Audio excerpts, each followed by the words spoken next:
दोस्तों, इस क्लास के माध्यम से एक महत्वपूर्ण बात पर चर्चा करने के लिए आज मैं आया हूं। बहुत सारे विद्यार्थी लाइब्रेरियन साइंस की कंपटीशन एग्जाम की तैयारी करते हैं, लेकिन उसमें से कुछ ही विद्यार्थी सफल हो पाते हैं।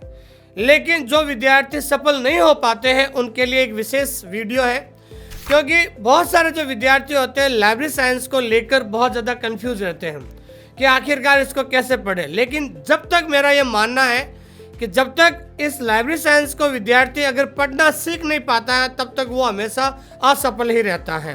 तो मैं आपको बताना चाहता हूँ कि, और मैं बार बार आपसे यही कहता हूँ कि जब तक लिखोगे नहीं तब तक सीखोगे नहीं। ऐसा क्यों कह रहा हूँ? क्योंकि लाइब्रेरी साइंस एक टेक्निकल सब्जेक्ट है, और इस टेक्निकल सब्जेक्ट को बार बार इसलिए मैं कह रहा हूँ कि अगर आप 1 महीने से इस सब्जेक्ट को पढ़ रहे हैं और 5 दिन आप किसी कारणवश अगर इस सब्जेक्ट को नहीं पढ़ पाते हो, आपको ऐसा लगेगा कि इस सब्जेक्ट में मुझे कुछ नहीं आता है। इसलिए मैं बार बार आपको लिखने के लिए बार बार आप लोगों को लिखने के लिए प्रेरित कर रहा हूँ, क्योंकि ज़िंदगी में एक बार ही नोट्स बनाना होता है।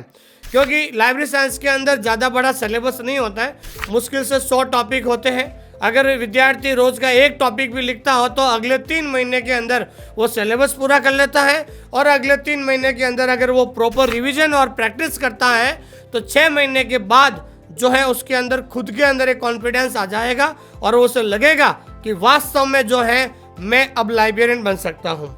और मैं आप सभी को इस क्लास के माध्यम से कहना चाहता हूँ कि मैं आप लोगों के लिए ज़्यादा से ज़्यादा प्रैक्टिस सेट इसलिए ऐप के अंदर डाल रहा हूं, और मेरी तमन्ना है कि आने वाले कुछ समय में आप लोगों के लिए 10,000 क्वेश्चंस लेके आ रहा हूं, ताकि आपका जो सिलेबस के साथ साथ प्रैक्टिस होना बहुत ज़्यादा ज़रूरी है।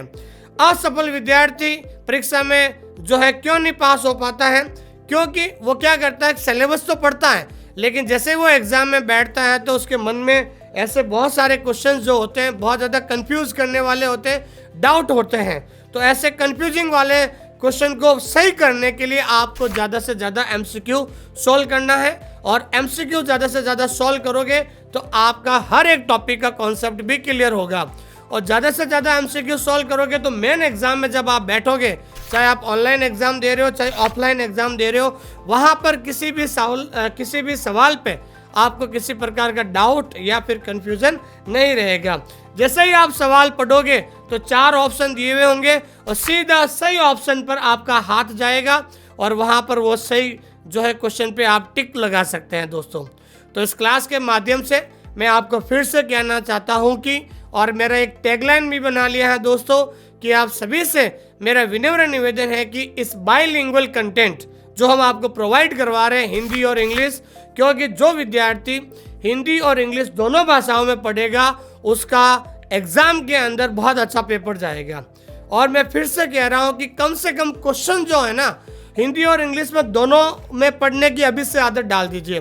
भले ही आप थ्योरी हिंदी में पढ़िए या इंग्लिश में पढ़िए, आपकी इच्छा अनुसार है, लेकिन कम से कम मैं आप लोगों के लिए 10,000 क्वेश्चंस बना रहा हूँ वो बाइलिंगुअल है, क्योंकि आपके पेपर के अंदर भी बाइलिंगुअल क्वेश्चन आता है। जब आप मेन एग्जाम दोगे कंपटीशन एग्जाम का, वहाँ पर भी पेपर में हिंदी और इंग्लिश दोनों में क्वेश्चन आता है।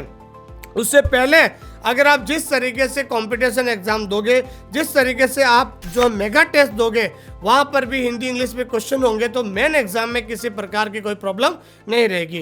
क्योंकि लाइब्रेरी साइंस में कुछ ऐसे टर्मोलॉजी वर्ड है जिसको इंग्लिश में पढ़ना बहुत ज़्यादा जरूरी है दोस्तों। तो थैंक यू वेरी मच, बहुत बहुत धन्यवाद आप सभी लोगों का। और लास्ट में जाते हुए कहना चाहता हूँ कि आप इस चैनल को सब्सक्राइब करें, ताकि आने वाले समय में आपको हर छोटी मोटी अपडेट मिलती रहेगी। Thank you.